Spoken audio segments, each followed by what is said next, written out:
Hello and namaste everyone. This is Varsha here and welcome back to the channel Varsha Home Decor Idea.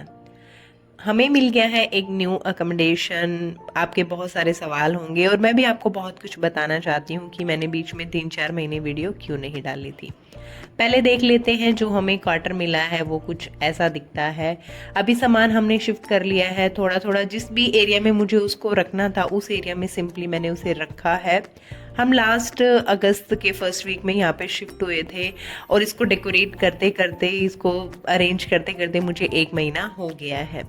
जब तक proper मैं जिस तरीके से उसे करना चाहती हूँ अरेंज उस तरीके से नहीं होता है, तब तक मैं कोई भी वीडियो या फिर मैं पूरी तरह से जब तक खुद सेटिस्फाई नहीं होती हूँ उससे पहले मैं आप लोगों के साथ कोई भी वीडियो शेयर नहीं करती हूँ।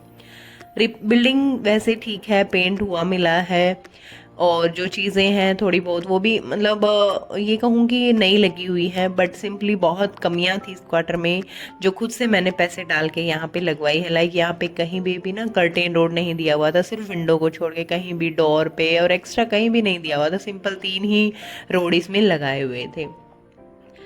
घर जो है वो बहुत फैला हुआ है, आप जैसे कि देख पा रहे हैं। बहुत टाइम लगा मुझे इसको अरेंज करने में। इससे पहले मैं बता दूं, अप्रैल में मेरे हस्बैंड का ट्रांसफ़र आ गया था और हम कोर्स के लिए चले गए थे 3 मंथ्स के लिए। हम लोग जुलाई मिड में वापस आए। फिर उसके बाद पता चला कि आपको अकोमोडेशन चेंज करना है, अपना आपको हायर रैंक का क्वार्टर मिल रहा है। ठीक है, करना ही था, सो फाइनली सोचा कि चलो कर ही लेते हैं। बट कुछ चीज़ें हमारे साथ अच्छी हुई, जैसे कि जब मैं मार्च में कोर्स के लिए गए थे तो हम सारी चीज़ें यहाँ पे पैक करके गए थे।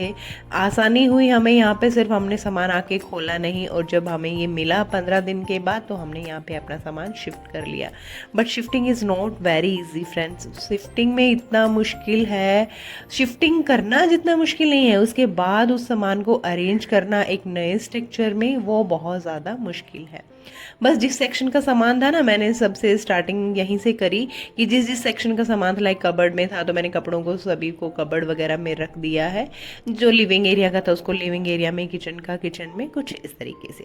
चलिए अब मेकओवर कर लेते हैं हमारे इस छोटे से लिविंग एरिया का।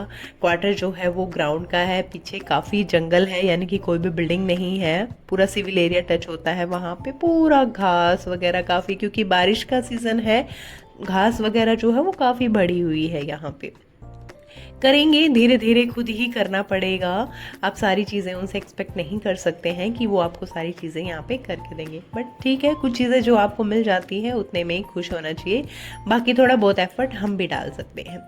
यहाँ पे मैं आपको बता दूँ, यहाँ पे कोई भी कर्टेन रोड नहीं था। ये कर्टेन रोड मैंने परचेज़ किया है। उसके बाद ये जो हुक है ना, ये भी मैंने यहाँ पे अलग से ही मीशो से मंगवाए हैं। जो जो चीज़ें मैंने यहाँ पे परचेज़ की है ना, उनका लिंक मैं आपको डिस्क्रिप्शन बॉक्स में दे दूँगी। और कर्टेन रोड ये दो छोटी थी, इसलिए मैंने यहाँ पे इनको एक करके जॉइंट बना लिया है और बीच में एक हुक बनाया है ताकि यहाँ पे लोड ना बढ़े, इसकी वजह से। यहाँ पे आपको नेक्स्ट मैं जब मेरे दूसरे रूम का मेकओवर करूँगी तब आपको दिखाऊंगी कि जो कर्टेन रोड है ना वो कैसी लगाई हुई है, तो आपको भी थोड़ा आइडिया मिल जाएगा कि आप कैसे उनमें कर्टेन डाल सकते हैं। कुछ कर्टेन मैंने यहाँ पे न्यू परचेज़ किए हैं जियो से और कुछ जो हैं वो मेरे पुराने हैं। यहाँ पे जो लिविंग एरिया के जस्ट सामने जो मैंने सिटिंग एरिया सेटअप किया है उसके सामने ही हमारा लेट बाथ वाला एरिया है, इसलिए मैंने यहाँ पे इसको कवर करने के लिए कर्टेन डाल दिया है।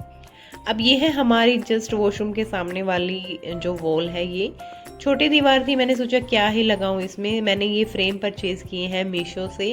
काफ़ी मैंने पहले मीशो से बहुत कुछ परचेज़ नहीं किया था, बट अब कुछ चीज़ें परचेज़ की है तो लगा कि ठीक है, वर्थ है प्राइस वगैरह का। लिंक आपको सभी का डिस्क्रिप्शन बॉक्स में मैं ज़रूर याद करके डाल दूँगी। इसके बाद ऊपर की तरफ मैंने यहाँ पे एक हुक बनाया है। नॉर्मल ही मैंने यहाँ पे मैक्रम से ये प्लांटर होल्डर बना लिया है। आप देखेंगे तो बहुत ज़्यादा इजी है इसे बनाना, आप देख के भी इसे बना सकते हैं। और इसके बाद मैंने यहाँ पे आर्टिफिशियल प्लांट रखा है, क्योंकि मेरे बहुत सारे रियल प्लांट जो है वो सूख भी गए हैं। कुछ मैं घर लेके चली गई थी, अब दोबारा से मुझे यहाँ पे नए लगाने हैं। ये जो वॉल हैंगिंग है ये भी मैंने मीशो से परचेज़ किया है, काफ़ी ज़्यादा अच्छा लगा मुझे यहाँ पे।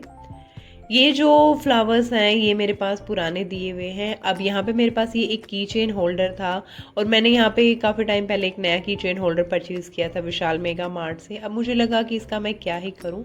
इसके अंदर मेरे पास एक फेरी लाइट पड़ी थी, वो लाइट भी मैंने इसके अंदर यहाँ पे लगा दी है क्योंकि हमारे फेस्टिव सीज़न स्टार्ट हो चुके हैं। अपने घर को लाइटिंग वगैरह से सजाना मुझे बहुत ज़्यादा पसंद है। अब इसके बाद ये सामने वाली जो वॉल है इसके ऊपर मैंने कुछ मेरे ही बनाए हुए डीआईवाई लगाए हैं। बहुत सारे डीआईवाई मैंने लास्ट जब मैं गई थी तो किसी को दे दिए थे क्योंकि बहुत सारी चीज़ें हो जाती है। जो पूरा सामान पैक करना था तो वो बहुत ज़्यादा ही हो रहा था। इसी के साथ यहाँ पे मैंने लगा दिया है ये एक की चेन होल्डर और उसमें लगा दिए हैं की, और ऊपर की तरफ वहाँ पे एक ड्रिल जब हम कर रहे थे तो हो नहीं रहा था, तो मेरे बेटे की पुरानी राखी थी उसका मैंने वो जो मिकी माउस वाला स्टिकर्स आता है वो लगा दिया है। ये वाली वॉल जस्ट ये हमारे घर का एंट्रेंस है। पैटर्न आपको मेरे घर का पता चल गया होगा कि हमारे घर का जो पैटर्न है वो कैसा दिया हुआ है, इसलिए कोई डाउट ना हो कैसा स्ट्रक्चर है, मैंने किस एरिया का मेकओवर किया है आपको अच्छे से क्लियर हो जाए, इसलिए पहले मैंने वो छोटा सा क्लिप आप लोगों के साथ शेयर किया है। इसके बाद अगेन लगाया है मैंने ये मैक्रम से बना हुआ झूला। इसके अंदर बहुत सारी सिंपल चीज़ें रखी है मैंने। एक बुद्धा जी रख दिया है, एक आर्टिफिशियल फ्लावर और जो 2 आर्टिफिशियल एलिफेंट आते हैं उनको रख दिया है यहाँ पे। लिविंग एरिया बहुत बहुत ज़्यादा छोटा है, कुछ भी इसमें आप एक्स्ट्रा एक बेड डालने के बाद इसमें स्पेस ही नहीं है, बस नॉर्मल सा स्पेस है। तो मैंने सोचा कि क्यों ना इसको मैं मिनिमम चीज़ों से और अच्छे तरीके से डेकोरेट करूँ। बहुत ज़्यादा सोचा समझा, उसके बाद चीज़ों की सेटिंग चेंज की। पहले यहाँ पे एक डाइनिंग टेबल रखा हुआ था, फिर मुझे लगा कि नहीं यहाँ पे मैं बेड डाल लेती हूँ। बस इसी में कुछ टाइम मुझे बहुत ज़्यादा लग गया कि मैं इसे कैसे डेकोरेट करूँ। यहाँ पे वही मेरे पुराने कुशन्स मैंने रख दिए हैं जो कि इस बेडशीट से तो काफ़ी ज़्यादा मैच कर गए थे। ये जो बेडशीट है वो मैंने ऑफलाइन ही परचेज़ की है, कॉटन की है, फैब्रिक बहुत अच्छा है। अब मैंने यहाँ पे लोकल शॉप से ही से परचेज़ किया है। अब इसके बाद आते हैं यहाँ पे ये एक कॉर्नर बनता है। दरअसल ये वॉशिंग एरिया दिया हुआ है और मेरे पास वॉशिंग मशीन नहीं है। लिविंग एरिया में मुझे लगता भी नहीं है कि वॉशिंग मशीन रखने का कोई मतलब बनता है। यहाँ पे मैंने सिंपली 2 टेबल डाली है जो पैक टेबल आती है और उन पे कुछ बुक्स वगैरह रख के इसे डेकोरेट किया है। चलिए अब देख लेते हैं कि फाइनल व्यू हमारा जो लिविंग एरिया है वो कैसा दिखता है इस मेकओवर के बाद। एफर्ट मैंने बहुत सारे डाले हैं। आई होप आपको मेरा ये वीडियो पसंद ज़रूर आएगा। अगर आपको पसंद आता है तो कमेंट सेक्शन में कमेंट करके ज़रूर बताइएगा।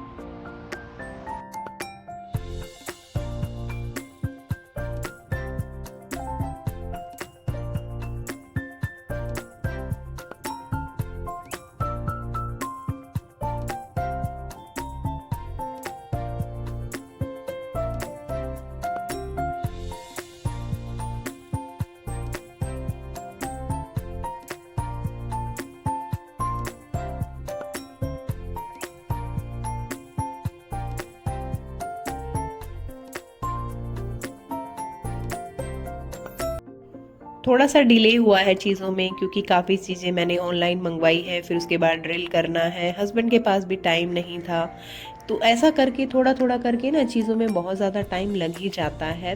पर अभी फेस्टिव सीज़न स्टार्ट हो चुके हैं और मैं भी मेरे घर को एकदम फेस्टिव रेडी करने में लगी हुई हूँ।